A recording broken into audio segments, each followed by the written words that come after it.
طور پہ غلبہ پا جائے تو وہ امیر المومنین ہو جائے. ہے یہ نظریہ جی ہے. بالکل ٹھیک ہے نا.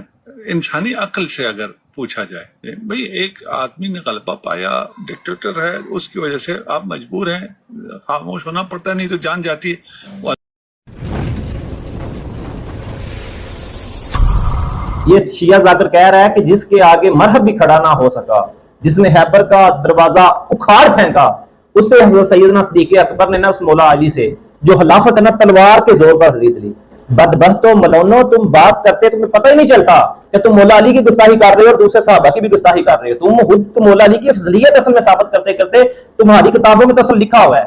کبھی وقت آیا تو بتاؤں گا. تم نے خود لکھا ہوا ہے کہ جو علی ہے نا وہ ڈرپوک ہے، نعوذ باللہ استغفر اللہ معاذ اللہ. تم نے لکھا ہے کہ اس نے اپنے ڈر سے نا اپنے جو بیٹی جو ہے نا عمر سے بیاہ دی تھی. اب بدبخت ملعون یہ رافضی کہہ رہا ہے کہ حضرت ابوبکر صدیق نے تلوار کے زور پر جو ہے نا وہ خلافت جو ہے نا علی سے چھین لی تھی. اتنے جھوٹے ہو تم یار. ایک طرف مولا علی کے فضائل اتنے بیان کر دیتے ہو. تم نے لکھا ہے کہ وہ خیبر کا دروازہ ایسے پھینکا، آج تک واپس نہیں آیا. اور اب تم کہہ رہے ہو کہ ابوبکر صدیق نے تلوار کے زور سے مولا علی سے، شیر ہے جو خدا کے، ان سے خلافت چھین لی تھی. تو آئیے آپ کی ایک کتاب سے یقین کریں، ہر آپ کے اعتراض کے ہزاروں حوالے ہیں، لیکن اپنے ناظرین کو مشقت میں نہیں ڈالنا. صرف ایک حوالہ دوں گا تمہاری اس کتاب کا جس کو تم سمجھتے ہو کہ ہمارے نزدیک یہ بہاری ہے. کہتے ہیں نا الکافی اور صافی، یہ ہماری بہاری ہیں.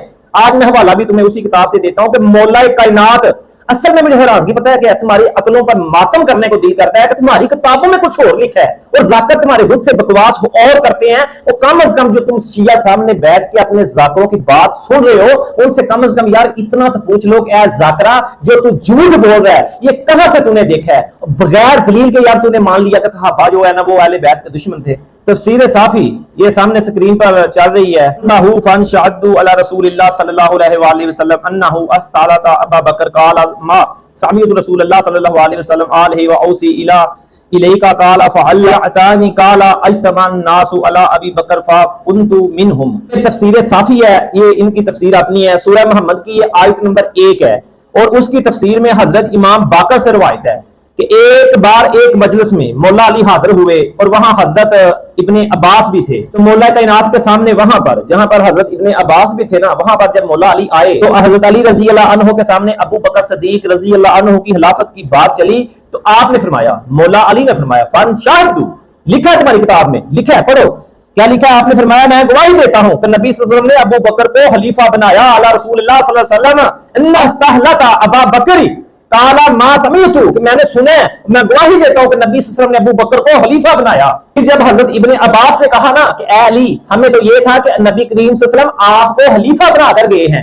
تو سنو مولا علی نے کیا فرمایا. فرمایا کالا اجتمع الناس علی ابی بکر فکنت منہم، کہ اگر مجھے خلیفہ بنا کر جاتے تو میں ابو بکر صدیق کے ہاتھ پر بیعت کیوں کرتا کہ میں علی خلاف شریعت کام نہیں کرتا. میں علی تو خلاف شریعت کام کرنے والوں کو آگ میں جلاتا ہوں.